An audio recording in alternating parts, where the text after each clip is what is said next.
Hello, everybody. Welcome to our presentation on Discover Scotland, September 20th to 28th. I want to welcome Jonathan Sargent from Royal Irish Tours. Hi, Jonathan. Hi, John, and hello, everybody. Yeah, welcome. Great to have you back again. And we're happy to be partnering with Royal Irish Tours again. Hold on a second. I don't have that slide in there about Royal Irish Tours. That's okay. I can, Okay, I'll ask you about that. Okay, yeah. we will start again. Three, two, one. Hello, everybody. Welcome back to Target Tours presentation of Discover Scotland. I've got Jonathan Sargent here from Royal Irish Tours. Hello, Jonathan. Hi, John, and hello, everybody. Perfect, John. Thank you for doing our presentation on Discover Scotland. And we're so excited to partner with Royal Irish Tours. And we've our September group of Scotland for 2026 is, of course, sold out. And would like to find out a little bit more about Royal Irish Tours. Jonathan, what can you tell us about Royal Irish Tours? Thanks, John. Yeah, so Royal Irish Tours, we are Canada's leading tour operator to the UK and Ireland. We've been in business for 25 years, so we're celebrating our 26th year in 2027. Our owner, Ian Duffy, born and raised in Ireland. So Celtic blood and Ireland and Scotland have always been our main selling destinations. In the last 3 or 4 years, Scotland has really taken off for us. As we saw with your 2026 tour, which sold out very quickly. Very quickly. So we specialize in coach tours, small group coach tours, getting to more off the beaten track places as well as going to the hot spots. So a full service tour operator, and we are a Canadian company too. Excellent. Yeah, and we've worked with you with quite a number of years and put into some great programs together. And we're excited to be going to Scotland this year and to offer it again because one tour being sold out that fast, there's got to be some demand for it. So um, there we go. Why Scotland? So again, we're excited to be going there this September, but tell us from your point of view why Scotland is such a big draw. Yeah, and I think obviously the ancestral connection from the Maritimes and Scotland, a lot of people would have come to the Maritimes, 200, 250 years ago. So a lot of people almost feel like they've come home, even if they've never been to Scotland. It's a very hard feeling to describe until you've actually got there. Yep. But you really do get that Céad Míle Fáilte, that warm Scottish welcome when you're there. So much scenery and history, whether it's castles, whether it's in the Highlands, or exploring some of the beautiful lakes like Loch Ness or Loch Lomond, which you'll see on this tour. There's so much scenery, history, and great ancestral connections. And I think like for Scotland is known for off the beaten path. You don't have to go far to be off the beaten path. Yeah, that's true. I mean, the Highlands begin, I think it's about half an hour north of Glasgow and Edinburgh. So Yep. we take a lovely west coast route up through Glencoe and some really off the beaten track places. And then on the way back down from Perthshire via St Andrews, you get to see some incredible national parks and really less taken roads. So yes. And of course, Scotland is well known for food and drink. Yes, and these are some of my own pictures. So sorry they're not in high definition, but I was there a couple of years ago in a group. Of course, being an island, lots of incredible seafood, and here in Canada, you'll always see Scottish smoked salmon in the supermarket. So definitely try the salmon when you're there. And obviously whiskey. Over 250 distilleries on the island. So when you're in Scotland, you'll hear you'll see lots of the Johnny Walkers and the Glenfiddich and some of the more popular ones, but you'll also hear about some whiskeys you've never heard of. You get to try and taste them, and we Yep. really pride ourselves on provenance there. Everything you're eating or drinking is generally sourced 15 or 20 miles from where you're eating it. So the food and Excellent. drink is something people don't perhaps talk about, but often the reason they want to come back. Yep. Perfect. And the culture itself, um, the people itself would be the Yeah, draw. exactly. Definitely the draw and some of the local guides we use, some very humorous people when you're on the whiskey tour, for example. We always finish with a Scottish entertainment night with some Scottish dancing, some bagpipes, a bit of singing. So really nice kind of introduction to Scotland for those who haven't been. and especially people with ancestral connections, the Scottish evening is very special for them. Excellent. And of course, a trip to Scotland wouldn't be a trip unless you got to introduce yourself to these little pretty faces. Yes, the friendly Heelan Coos. So you'll see these throughout the country as you traverse the west coast of Scotland in particular. We do a sheepdog demonstration on this tour, so you get to go to a working sheep farm, which is amazing. But even there, you'll see some of the Heelan Coos, so you'll see them throughout the country. Okay, so that's an excellent to see that. Um, all right, so this is our itinerary that we're looking at. So we got the Scottish Royal Tour, September 20th to 28th, 9 days, 8 nights. Again, we're doing maximum 28 to 30 guests on this trip. And on our first full day in Scotland, day two, we're in Glasgow. What can you tell us about Glasgow? Yeah, so we arrive early into Glasgow, so we'll do a panoramic tour. We can't check in till the early afternoon at the hotel. So we do a panoramic tour, very much a working class city. So back in the day, Edinburgh would have always been seen as the affluent city, Glasgow much more industrial city. So you'll see that in a lot of the architecture, but you will also see some fabulous architecture like Glasgow Cathedral here. Saint Mungo's, you'll see some murals of him. He's the patron saint of Glasgow.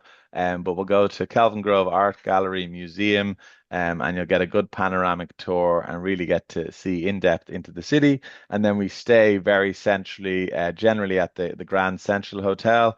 Fortunately, many people would have seen the huge fire in Glasgow at the start of 2026, which impacted the Grand Central Hotel, but it's back fully operating and it's an amazing hotel. It's actually in the train station, so Oh, you can be nice. having a drink in the cocktail bar or in the champagne bar, as it's called, overlooking people coming and going on the train station. But you wouldn't know you're in a train station apart from looking out at that. But a Excellent. very nice centrally located hotel. Perfect. And on day three, we have a day trip out to Robbie Burns country.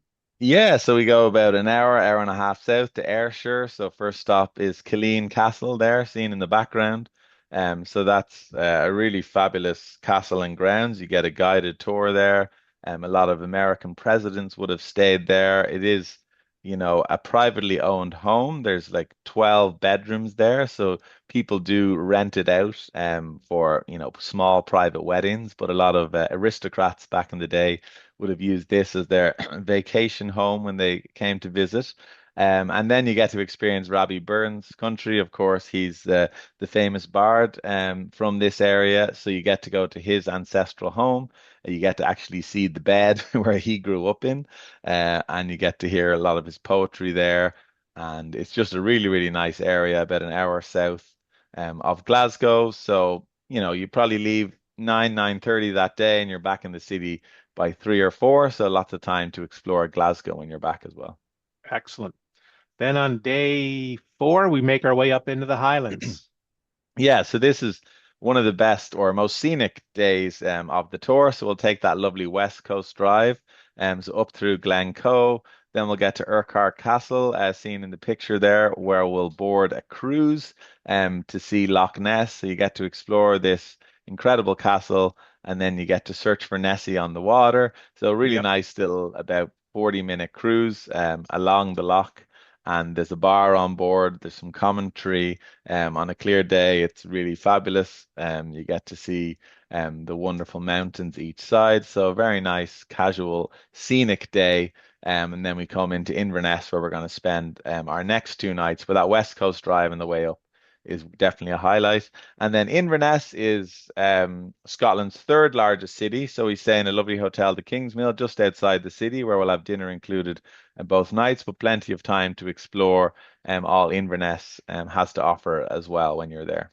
Excellent. Yep. And one of those days that we're in Inverness, we get to do something special. We get to go up into the Isle of Skye. Yeah, absolutely. So we travel west from Inverness. It's about 2 hours over to Skye, and en route we'll stop in Eilean Donan Castle, which is a lovely 13th century castle. and it's on a little island. It's probably the most photographed castle in all of Scotland. It really is fabulous. But Isle of Skye really is like going back in time. I mean, that picture there, you can see just one car. There's some roads you'll be on where it'll just be uh, our coach. And the beautiful scenery each side. And again, not too much included other than Eilean, Donan Castle this day. But this is a longer day, but definitely worth it. And you get to see, and I know there's a lot of ancestral connections to PEI and the Maritimes. Yeah, So really, really fabulous and very moving day for especially people with ancestral connections. excellent. Now we're leaving Inverness, and our first stop is the Culloden Moor. Yeah, so we traveled down through Perthshire this day, but first stop is Culloden, which is only about 15 minutes outside Inverness. So this is where the last battle Yeah, on British soil happened between the Jacobites and the English army back in the late 1700s. So you can still see where the Jacobite army would have stood and where the English army would have stood. They'll have the blue and the red flags. So it's very moving to walk out onto a battlefield that's pretty much unchanged. And they do reenactments of the battle inside every 30 minutes. So it is run by the National Trust.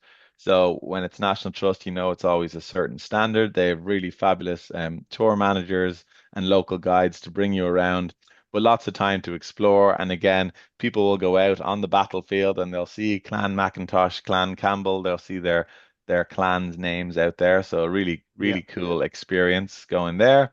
And then after that, we go to a working sheepdog farm. That's always amazing. You get to see the border collies hard at work. You get to chat to a working farmer. The farm we go to, I think it's fourth generation.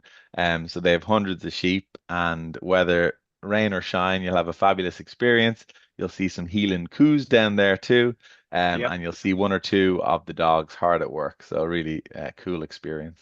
Nice. I remember I visited Culloden Moor, and that was before I get into Outlander, and the Outlander series really shows that the battle really how hard it was for the troops of the Jacobites. Yeah, absolutely. Yeah. All right. Now we're into St. Andrews, and of course, what's St. Andrews known for? Yeah, of course, the home of golf, and there's Yeah. the famous bridge on the 18th hole. But what's really interesting about St. Andrews, you can see in the background, that's one of the hotels in the background. There's cars parked along the side there. You know, the first and the 18th hole, they aren't actually the first and 18th when there's not a big competition going on. So you see here, this is literally just like a little park. So people, Uh, you're free to roam in the UK, so you have plenty of time in St. Andrews.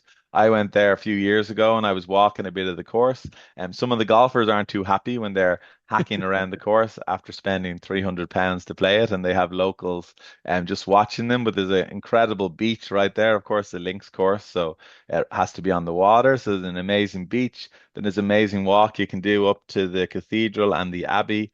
And there's a great little cheese toasty place if you want to grab some lunch there. So we'll generally have about 2.5 to 3 hours here to explore, and it really is a fabulous old university town. And this is where William and gosh, the Royals, that's where they met. They were in college together there in St. Excellent. Andrews. So that's where they met Wonderful. too. And shortly after that, we make our way to Edinburgh for a little panoramic tour. Yeah, exactly. So Edinburgh, the final 2 nights, a really incredible city. So you've spent 6 of your nights in the major cities. So two in Glasgow, two in Inverness, and then two to finish in Edinburgh. And you'll have a nice panoramic tour when you get in. Then the next day, we'll do a pre-opening tour of Edinburgh Castle, which is fabulous. It opens at 10 o'clock to the public. So we generally get in about 9:15, and you get to do a tour. And if you've ever been to Scotland when it's busy or Edinburgh when it's busy, you'll know doing the pre-opening tour of Edinburgh Castle is a must. So you get Yep. in before it's open to the general public. You can see the Scottish national jewels, and without lining up to see them, you get a nice tour with one of the local guides, and then you get a lovely view of the city from up there. And pretty much wherever you are in the city, you can see the castle up on top of the hill. So it really is Yep. very cool thing. And then you're top of the Royal Mile when you're there too. So the Royal Mile is a mile long, of course, but you could spend 6 hours walking along it with the amount of little shops, whiskey shops, museums, little Yep. bars that have been there for 300, 400 years. So a lot of history on that. And then that evening, we do a lovely Scottish show at the Spirit of Scotland, where you get Yeah, to see a bit of that Highland dancing. An incredible introduction to Scottish music, often brings people to tears, some of the moving songs they play. So, a really fabulous way to finish the tour, too. perfect. I think there's a national museum there just on the Royal Mile as well, Scottish National Museum. Yeah, there is, and all the galleries and museums are generally free to get into, Yeah, if they're national ones when you're in the UK or Ireland. So that is a plus. The Whiskey Museum is a really cool experience if you want to spend an hour and a half learning the kind of the history of Scotch, a very interactive experience, but more popular in recent times being the Johnny Walker experience, which isn't cheap to get into. I think it's £30, but a really cool experience. And they have a lovely rooftop bar at the top where you oversee the whole city as well. oh, amazing. So our tour, September 20th to 28th, 2027, and 9 days, 8 nights, max 28 to 30 guests. So when we're in Scotland, of course, it's the British pound, correct? Yes, the British pound throughout, so it's about 185 Canadian to one British pound at the moment in terms of doing your math for little goodies you're buying along the way. Yep, perfect. And roughly, if you have to buy your own lunch, what should you budget? Yeah, so on our tours, lunch is generally not included. So about half, I think there's 4 or 5 evening meals included on this. So Yep, you'll have a free evening, one free evening in Glasgow, one free evening in Edinburgh, where you get a chance to explore. So you're looking at about 25 to £30 for dinner on your own, and maybe 10 to £15 for lunch. And we always give lots of free time to go to a nice cafe or restaurant for, soup and a sandwich, or a nice hearty stew or something on your yep, lunch breaks. But yeah, you need and credit cards widely accepted in most places. I mean, when you get to Sky, some of the little coffee shops might be, it's rare that it'd be cash only, but Amex isn't normally widely accepted in the Highlands, more accepted in the Lowlands. yep, So always have a Visa or Mastercard available and a bit of cash too. perfect. And weather-wise, what can we expect for weather in September? Yeah, so I mean, you still have long days in September, so the sun will still be out, 9:30, 10 o'clock, which is fabulous, especially the further north you go. But you're looking at maybe, 10 to 20 a night. It's quite, sorry, during the day, quite a Yep, range. And then looking at, 5 to 15 at night. So we always recommend layers.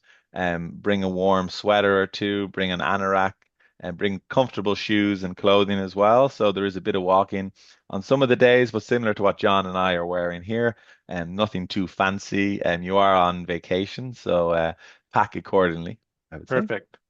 Well, thank you, Jonathan. I really appreciate you sharing your knowledge on Scotland. We're looking so forward to taking this group in 2026, and we already got some people booked on 2027. It is not too early to book to make sure that you get on the list and of the smaller group, 28 to 30 people.